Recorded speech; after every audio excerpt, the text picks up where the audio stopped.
They say there's no honor in war, but there are few things more glorious than a decisive victory against overwhelming odds.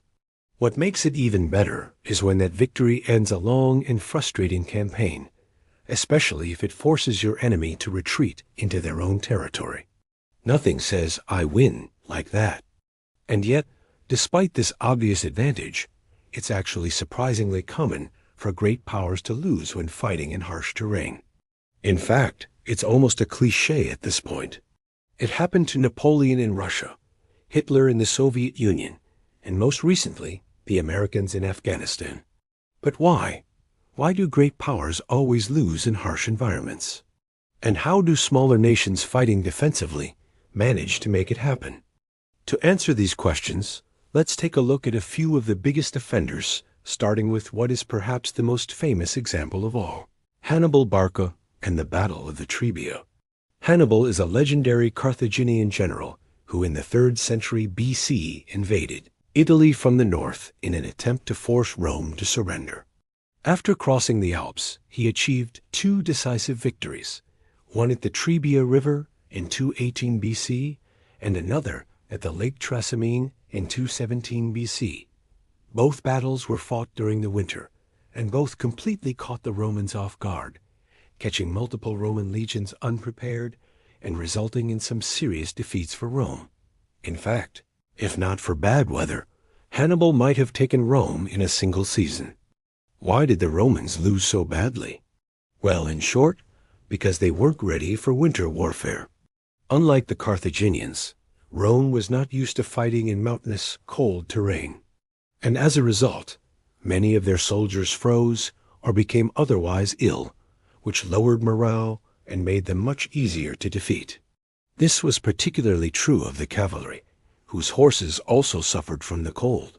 The Romans had little experience fighting under such conditions, and even less experience commanding troops in such conditions.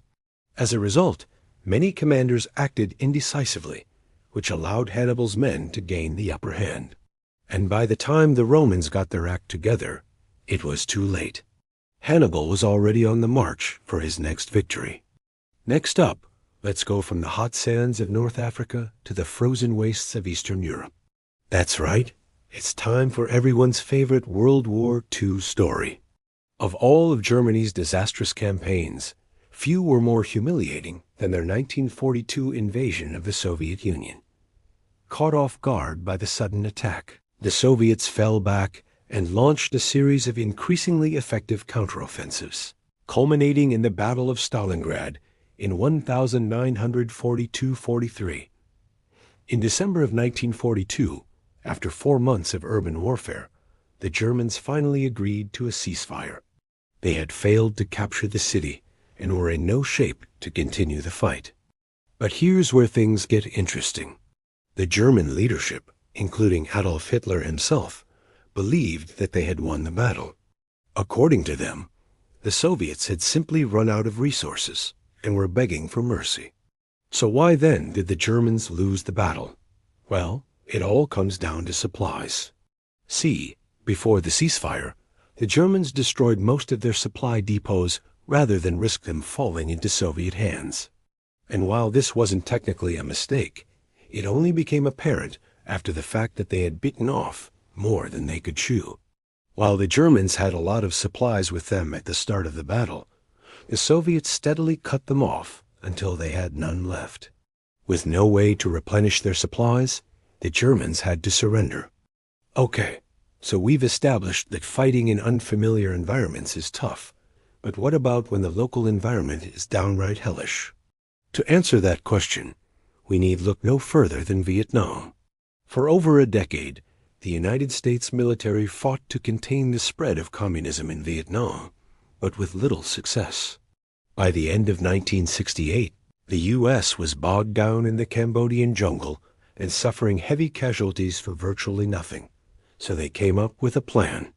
If they couldn't win in the jungle, they would try to clear it. Operation Menu started in March of 1969 and involved bombing the living hell out of the Vietnamese countryside. Within a year, the U.S. dropped more bombs on Vietnam than it dropped on Japan during World War II. Did it work? Well, yes, sort of. The bombing campaign successfully drove the Viet Cong out of the cities and into the jungles. But this turned out to be a blessing for the Vietnamese, because the jungle is where they were most comfortable. Not only were they used to fighting in such conditions, but the jungle itself gave them an advantage.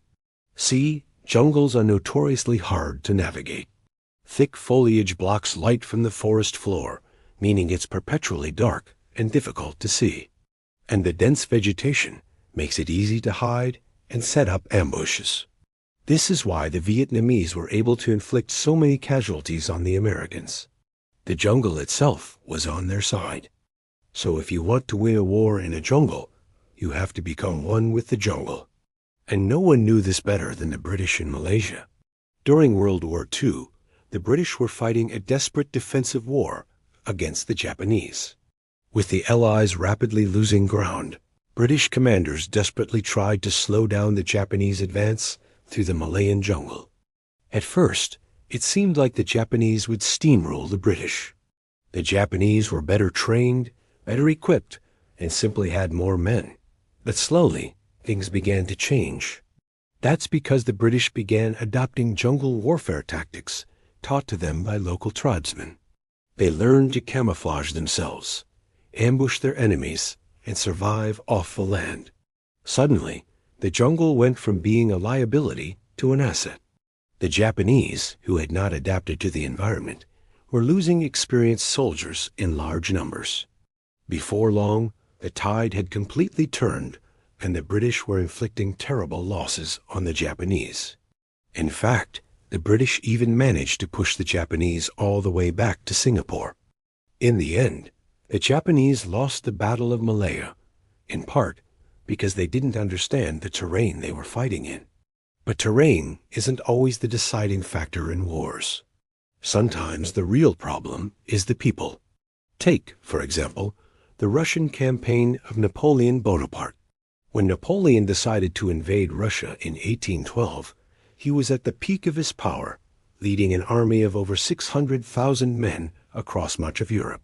He had defeated the Austrians, the Prussians, and the Russians, and even briefly held the Spanish half of the Iberian Peninsula. Nothing could stop him. Except Russia, it turned out. See, Napoleon had one fatal flaw. He was a lousy judge of character. When he arrived in Moscow, he underestimated the Russians' will to fight and overestimated their desire to make peace. As a result, he refused several peace offers from the Russians and instead kept pushing forward. He sacked Moscow and then kept going. But this was a huge mistake. The Russians were fighting a defensive war, which meant that they didn't have to worry about logistics. Instead, they could simply retreat and wait for Napoleon to exhaust himself. And that's exactly what happened. Unable to keep up with the endless Russian retreats, Napoleon's army gradually withered away. He had lost more than 500,000 men to just 9,000 Russian dead. The problem was that Napoleon had never really understood Russia, not its geography, not its people, and not the campaign he was undertaking. He thought that the Russians would buckle under pressure, but he was wrong. They kept retreating, and eventually he ran out of supplies. And with no way to resupply, his army began starving. By the time Napoleon reached the Niemen River, only a handful of men were fit to fight. His once mighty Grande Armée was now a demoralized rabble. What can we learn from this? Well, a good general doesn't just know about his enemy's strengths and weaknesses. He must also understand his own. But sometimes you can't blame a bad defeat on poor generalship. Sometimes the best laid plans simply fail. Take the war in Afghanistan, for example. The Americans had spent years fighting the Taliban, but they still hadn't beaten them by 2021. So they decided to bring in a new tactic, air power. American B-52 bombers began dropping bombs across the Afghan countryside, hoping to break the Taliban's ability to wage war. But it didn't work. The Taliban simply melted away into the mountains and kept fighting. The problem was that the Americans couldn't tell friend from foe. They bombed villages, hospitals, schools, anything that looked like it could be a Taliban base. But here's the thing. The Taliban didn't have any bases. They were a decentralized movement with no formal chain of command. Their fighters looked like ordinary villagers, and their weapons looked like farming equipment. You couldn't tell a Taliban soldier from an Afghan farmer unless he wanted you to know. So the bombings did terrible damage to Afghanistan, but very little damage to the Taliban. So the Americans tried something else. They started working with the Afghan government to provide security, education, and jobs to the Afghan people. Surely this would convince the Afghans that the Americans were there to help them, right? Wrong. The Afghan government was corrupt, oppressive, and widely disliked. The average Afghan had no voice in government and little hope for the future. As a result, the Taliban gained a lot of popular support. In fact, by 2021, the Taliban controlled most of the country. The Americans had entered Afghanistan trying to beat an army. But by the end, they were fighting a war of national liberation. They couldn't win. In the end, the Americans left Afghanistan in disgrace, having spent trillions of dollars and sacrificed thousands of lives for nothing.